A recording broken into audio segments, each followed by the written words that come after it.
attraction to different sources of How's everybody doing?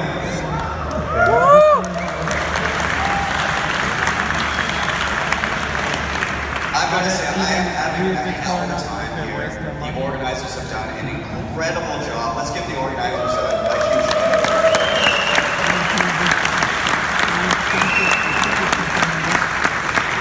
Now, as I said, I've been having a fantastic time. I had the pleasure of doing my keynote speech yesterday, and one might think that would be the highlight of my experience here. However, I think having the privilege of introducing this next talk might top that experience. This next topic, it's a very serious one with some important lessons from Bitcoin history. So I hope you guys learn a lot. This is a talk entitled Ordinals Are Retarded. Please welcome to the stage, Giacomo Zucco.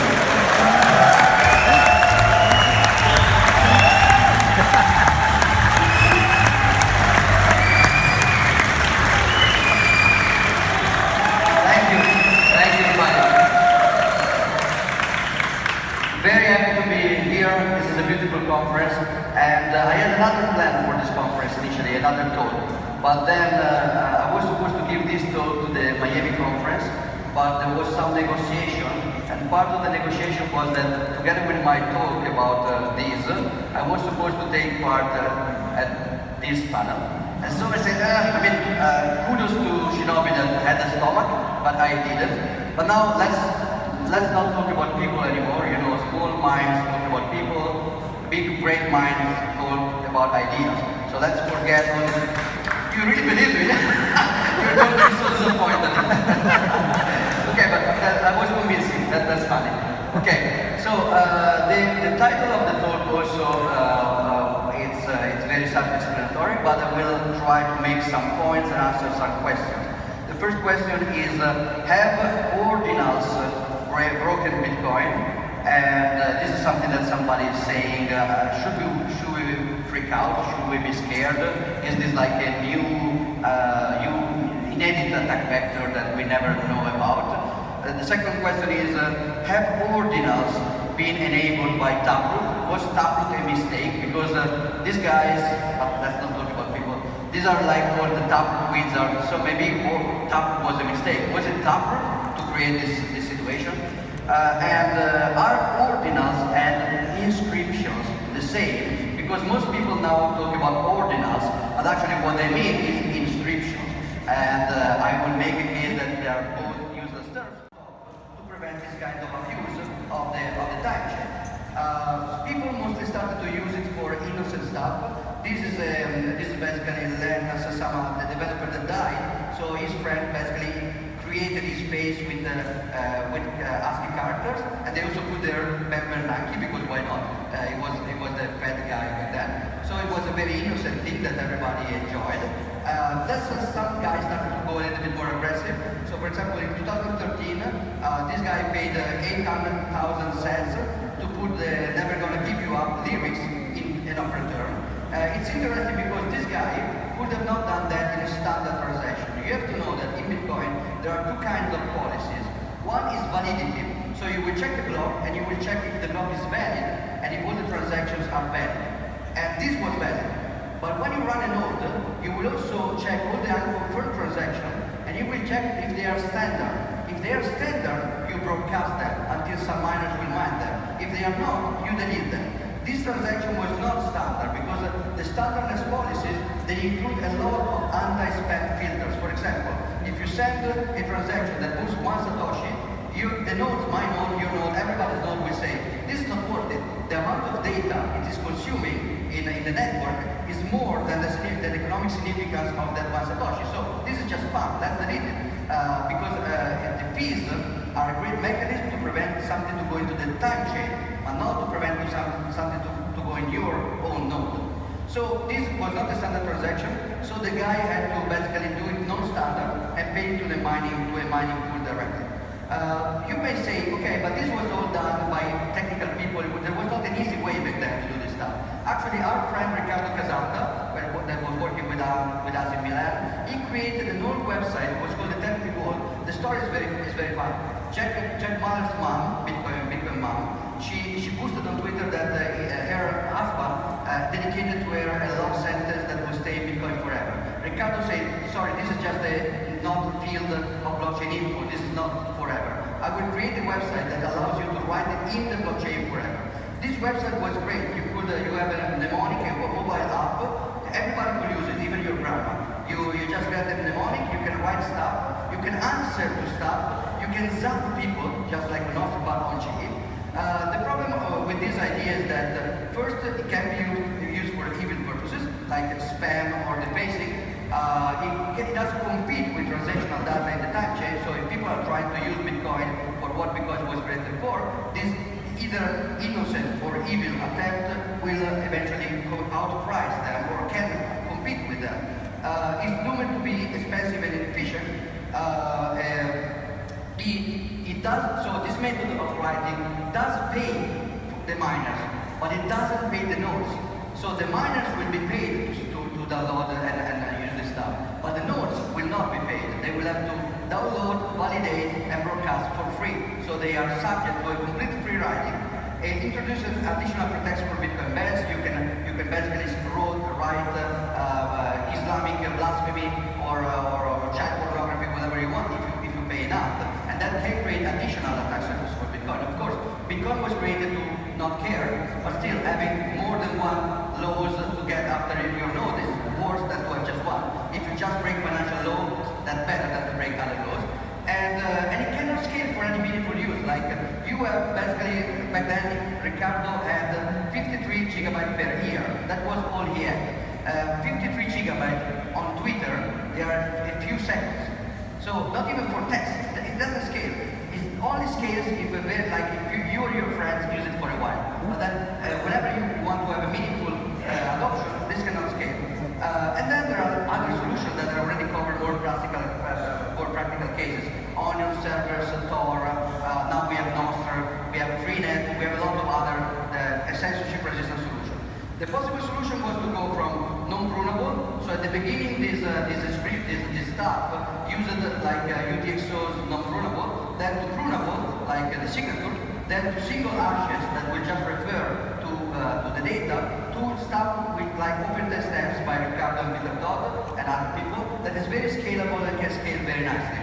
So, except for the last problem, you probably still don't need it. I mean, you can open test. So, Ricardo and Peter open test the whole internet archive in one day with one transaction. The problem is that you can do it on Twitter or on Pastbean as well. You are probably not going to be censored. So, we don't know how useful it is, but it's fine. Ricardo Casata gave a talk in Scalability 2016 in which he decided basically to close down the technical hall. It was a cool site, working, perfect, easy, but he said, this stuff doesn't scale, it's stupid, so it's retarded. He didn't say it that way, but that was the concept. Close it down and let's just promote open test steps as a standard. So these two histories connect to each other because subcoloring may need metadata to make some Satoshi more special than others. So you may need basically writing on the time chain to give more content to some Satoshi, and vice versa. So if I write a ASCII Bernanke on the time chain, it's fun, but nobody cares. But if I add the NFT idea that you can trade the ownership of Bernanke, whatever that means, that doesn't make any sense. But if you convince people that that makes sense, you can now have a speculative incentive to do more of the shit.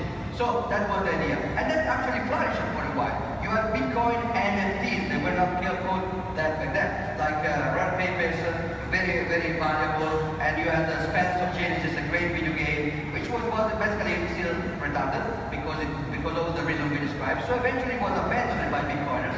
And as any other retarded thing, they were picked up by shitcoiners, which basically made it worse, but both as art, as of scalability, as privacy, as everything. But I mean, they are more tolerant for push. So the other was the rediscovery. Recently there was this idea, ordinal numbers. It just takes back the original cost of giving one number to every Satoshi. It does nothing more, just a different notation, nothing more, the same idea, and nobody cared. So the same inventors of the ordinals decided to add inscription, which is basically metadata that you can trade as an NFT. Still the same shit, same stuff, nothing new, absolutely nothing new. There was a reason that this was that took up a little bit more. The first was that now data on the time chain was cheaper of 75% thanks to security discount. Many people will tell you that was the same with Taproot, but that's not the case.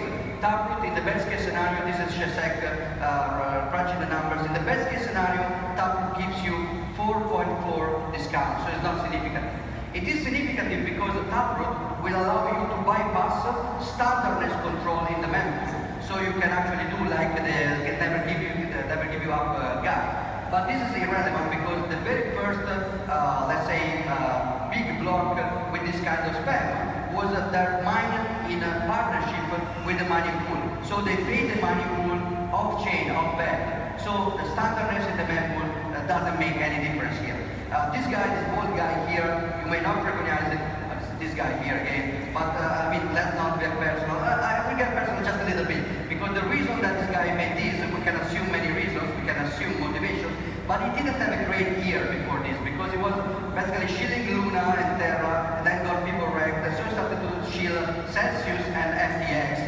And so, I mean, do we want to be remembered like this or like the top wizard? So, I guess I know the motivation already.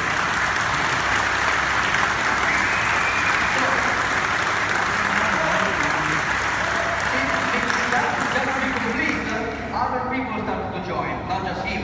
Like there was a whole day collection of anti-maximalists. You can recognize about like there is like Crypto Bitcoin on the right and Harry Potter on the left. And it's not Harry Potter is a wizard, right? No, I'm joking. That was the guy. So other people were involved. Unless if this was not bad enough, other people started to join. When there is like this stuff is making Bitcoin fun again. So fun people started to show up, like these guys. So great part of the Ordinal infrastructure, including the Ordinal wallet, is built by Bitcoin Satoshi's vision people, most of the infrastructure. You can just assume why, probably because they love Bitcoin and want it to succeed, or because they just want to have fun. You know, they're very funny and they know how to have fun. So, you can say, okay, this is bad. They created a standard which is called BRC, which is specifically and intentionally made to be inefficient. So BRC20 is even worse. It's created in a way that will create the most spam possible, just to troll people. But you can say, well, at least we can still prune it, right? No, not at all, because they invented SRC20, which is unprunable and impossible to prune and just abuse the exos. So now you see the motivation a little bit. So basically, you started from simple core record scheme and non-prunable information, you get to flexible core record scheme and prunable information, then to meta protocols and single hashes, then to just pay the miners directly. But still, if you don't want to participate in this, you have every right not to participate in this. Maybe if we also create perverse incentives, I don't care. You have the right to do whatever you want with your node. Then, the thing that I would really suggest you to do is study Bitcoin and its history, pull out bad actors, and just tell the truth. So go beyond the 10th of September, don't be fooled by reinvention of the same bullshit, and try to study some history because it's very interesting. If you don't have time to do that, that's fine. Then just stay humble, stack sets, run nodes, and open channels because you will need them. Thank you.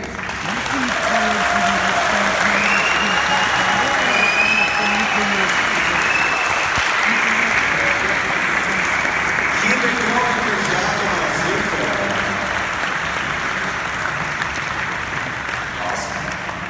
That was great. Thoroughly enjoyed that. All right. Up next, we have a gentleman. He was part of an earlier panel on career building in Bitcoin. And a lot of people here likely want to figure out how to dip their toes in, get involved in perhaps make a career change. But at the end of the day, that might not even be entirely necessary. So up next, we got a talk called How to Infiltrate Your Fiat Job. So how to initiate Bitcoin projects within your existing organization. So we're going to welcome to the stage your wingman, Daniel Wigan.